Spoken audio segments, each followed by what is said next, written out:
j'ai écrit un texte que j'ai publié sur Facebook. Le titre, c'est « L'apprentissage de la guidance ». Bon, et suite à cette publication de ce texte, j'ai une amie, Réjeanne, qui m'a posé une question. Donc, sa question est en lien avec la partie du texte suivante que je vais vous lire. Toute maîtrise s'acquiert par la pratique et la faculté d'un discernement éclairé n'y fait pas exception. Nous devons donc utiliser nos facultés spirituelles si nous voulons qu'elles s'épanouissent. Le secret pour y parvenir réside en toute simplicité dans l'utilisation de notre faculté de penser, qui par la force du bon vouloir, centré sur l'instant présent, permet de révéler la quintessence des trésors offerts par la vie. Donc, Réjeanne me pose cette question. Et là, je vais vous lire sa question.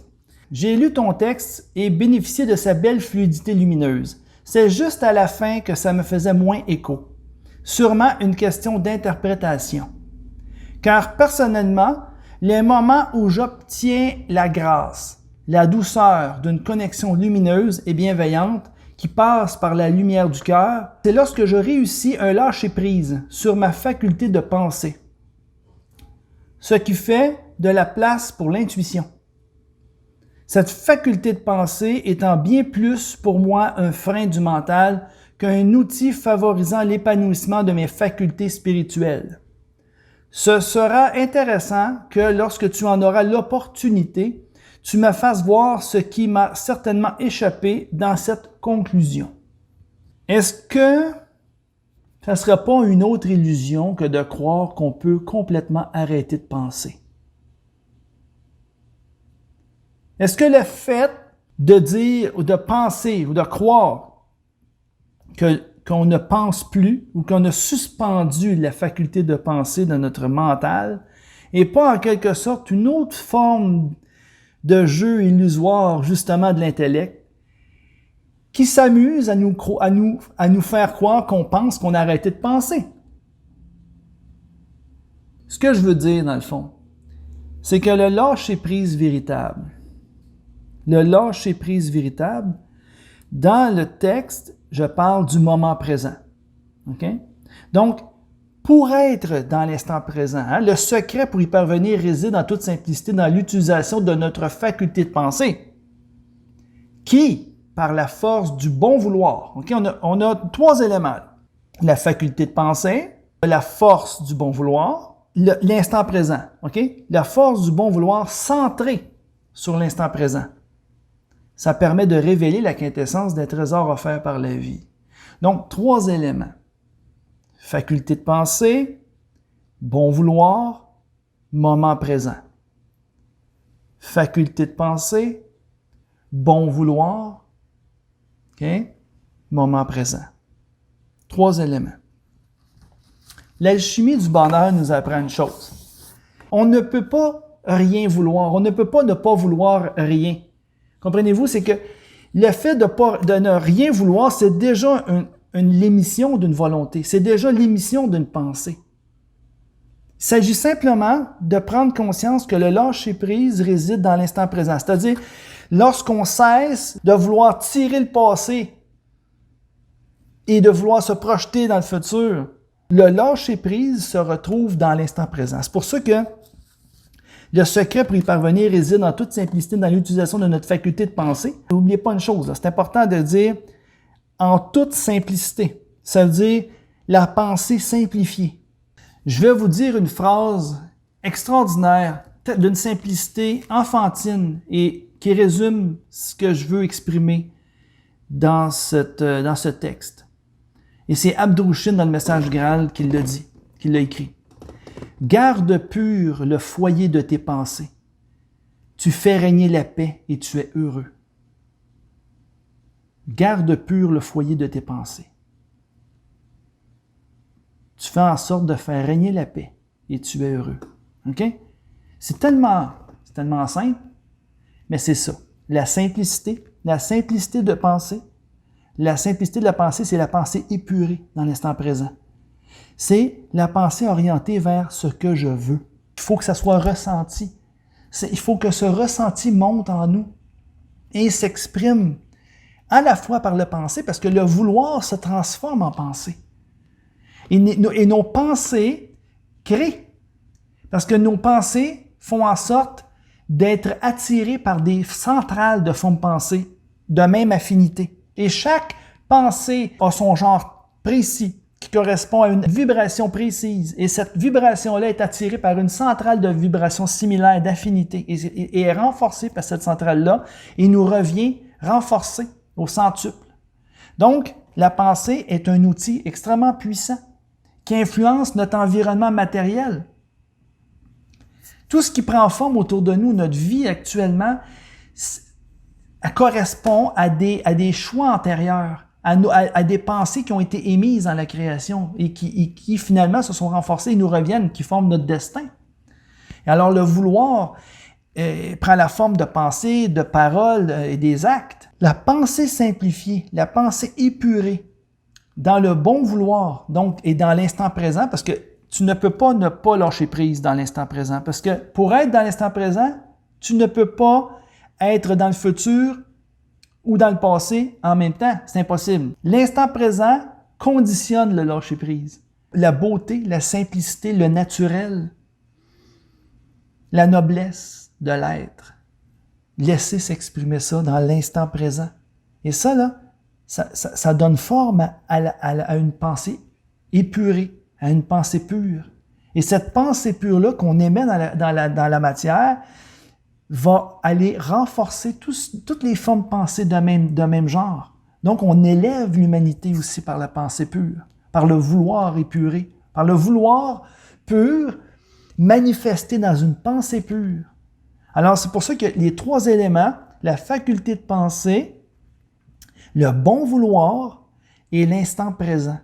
Ces trois éléments-là, ensemble, forment une synergie qui nous permet de révéler la quintessence des trésors offerts par la vie.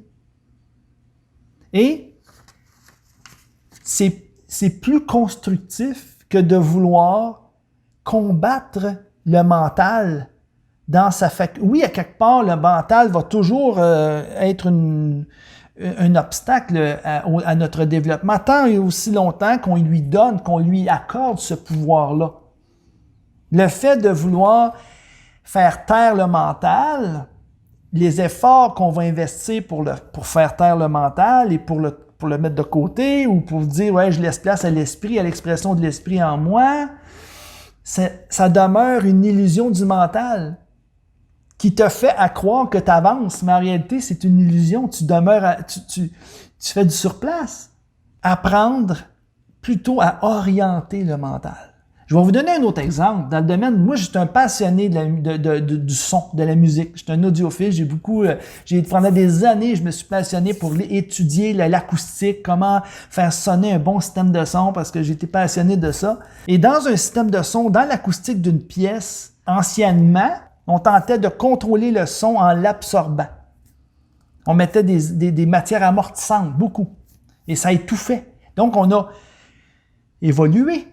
Et dans notre perception, justement, de l'acoustique, j'ai beaucoup approfondi la question et j'ai même développé un système spécifique de résonateur qui permet de transformer le son. C'est-à-dire qu'on oriente le son.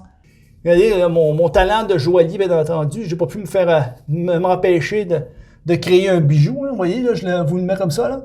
Fait que ici, on voit des petites ailettes qui servent à concentrer le son, qui se ramasse à cette section ici du mur.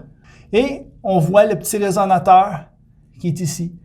Le petit résonateur, haute fréquence, va se mettre à résonner, va absorber le surplus d'énergie qui se retrouve dans ce point précis névralgique de la pièce. Et on va soulager ces tensions en appliquant un résonateur haute fréquence qui va transformer cette énergie-là en haute fréquence. On la transforme, voyez-vous? Donc, c'est ça. Bon, alors là, je vous montre dans mon système de son. Mon appareil ici, repose sur un système de résonateur de ma fabrication. Il y a à la fois une transformation de la résonance en haute fréquence et aussi on conduit les vibrations dans le bois avec la bille d'acier qui repose sur l'appareil électronique. Il y a un drainage qui va faire en sorte que la vibration va se transformer en chaleur dans le bois, okay? Dans le bois, et qui va aussi avoir une transformation des fréquences en haute fréquence avec le résonateur. Fait que je travaille à 2 niveaux, okay? Pour gérer les vibrations. Dans chaque appareil électronique qui fait partie d'un système de son, au lieu de vouloir étouffer les vibrations, bien, on apprend simplement à les diriger, à les amener à un endroit où ils nuiront pas au système, ou qui ne viendront pas interférer avec l'expression du système. Mais c'est exactement la même chose avec le mental. On l'applique les mêmes lois. C'est toutes les vibrations, que ce soit du son, de la pensée, notre vouloir, toutes les vibrations. Comprenez-vous? La parole, tout. Donc, c'est la gestion des vibrations qui fait toute la différence. Dans un bon système de son, dans mon système de son, entre autres, j'ai travaillé beaucoup sur les résonateurs, c'est-à-dire des convertisseurs de vibrations. Ils convertissent les vibrations nuisibles au système en haute fréquence. Alors, ils deviennent inoffensives. Donc, elles se transforment en haute fréquence grâce à des résonateurs que j'ai fabriqués en argent et en cuivre. Donc, c'est ça, c'est une science. Donc, au lieu de vouloir étouffer les vibrations, on les laisse s'exprimer. On les laisse s'exprimer, mais on les dirige où est-ce qu'on veut qu'elle aille pour faire quelque chose de constructif, pour créer un ensemble harmonieux. Mais c'est la même chose avec l'intégration corps, âme, esprit. C'est ce que nous enseigne l'alchimie du bonheur et c'est ce que je veux vous enseigner. Donc, on ne tente pas de vouloir contrôler seulement un élément. On apprend plutôt à avoir une pensée systémique, une pensée qui prend en compte tout l'ensemble du système. Et on apprend à s'intégrer, à utiliser ce mécanisme cosmique. Donc, c'est un petit exemple que je vous ai donné avec la gestion du son, comment qu'on travaille le son, que ce soit dans une pièce, dans l'acoustique d'une pièce, aussi bien que le traitement de chaque appareil électronique pour le bon rendu sonore dans une salle de son, hein, un auditorium. Mais c'est la même chose. C'est que moi, mon approche, ce n'est pas d'étouffer le son. C'est de le laisser s'exprimer, c'est-à-dire, c'est pas d'étouffer non plus les résonances, c'est plutôt les gérer. C'est de les transformer. C'est de faire en sorte que ces résonances-là deviennent un outil plutôt, ou un avantage, plutôt que de nuire. Au lieu de vouloir les étouffer à tout prix, parce que si on les étouffe, on étouffe les harmoniques aussi, au niveau du son, et ça enlève les subtilités des harmoniques. Donc, on apprend à le gérer, on apprend à gérer les vibrations. On apprend à les utiliser de la bonne façon. Et c'est la même chose pour la pensée. Donc, la pensée, on doit la concentrer. Plutôt que de la laisser s'éparpiller, on doit la concentrer. Mais c'est de la gestion. Au lieu de la laisser partir dans toutes les directions, on doit simplement apprendre à la focusser, à la concentrer sur un objet précis qui est en phase avec notre vouloir profond, avec notre bon vouloir, c'est-à-dire le vouloir noble, le vouloir qui conduit vers la lumière, vers la liberté. Donc, c'est toujours une question de comment on va aborder la chose. Là, je regarde encore le texte de Réjeanne et je suis en accord avec ce qu'elle écrit. Mais c'est simplement une question de perception et d'ajustement. Donc, je relis le texte encore, puis elle dit « Quand je réussis à lâcher prise sur ma faculté de penser, ce qui fait de la place pour l'intuition. La faculté de penser étant bien plus pour moi un frein mental qu'un outil favorisant l'épanouissement de mes facultés spirituelles, ben c'est ça. C'est-à-dire que il faut simplement cesser de penser que c'est une nuisance. C'est une nuisance dans le sens quand il est mal orienté. Exactement comme je vous expliquais tout à l'heure avec les vibrations d'un système de son que moi je dois gérer. Je peux l'étouffer ou je peux simplement apprendre à gérer et à diriger les vibrations pour m'en servir à bon escient. Et ça, c'est la voie qui permet à la musique de s'épanouir, à toutes les harmoniques de prendre vie. C'est la même chose pour notre volonté, avec l'intellect et le mental et notre corps physique. L'intégration corps, âme, esprit. C'est une question d'harmonie.